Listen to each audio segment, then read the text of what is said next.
Hi, good morning, and welcome to our meditation on grace. Today is the 9th of April, and I would like to read in James chapter 1, verses 19 and 20. My dear brothers and sisters, take note of this. Everyone should be quick to listen, slow to speak, and slow to become angry, because human anger does not produce the righteousness that God desires.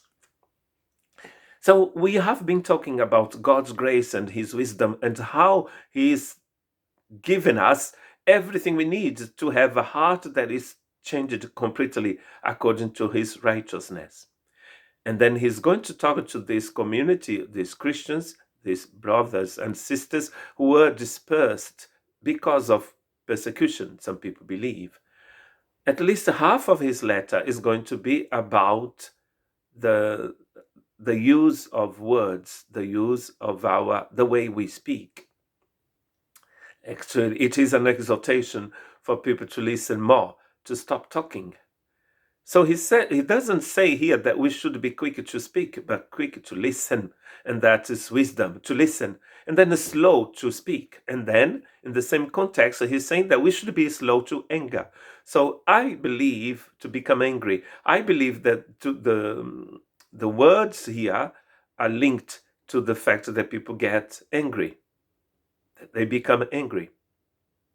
And even more, it's even worse because it might be that they using the way they speak, the words, to defend God's righteousness, and they become angry.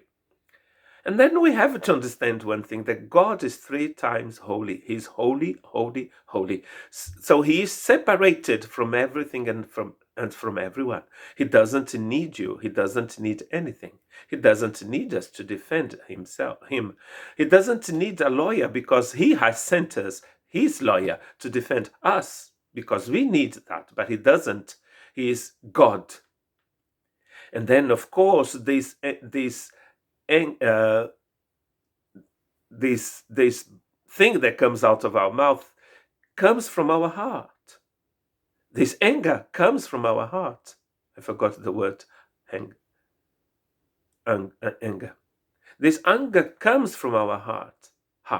So God's grace has given us all the tools we need to get rid of that anger.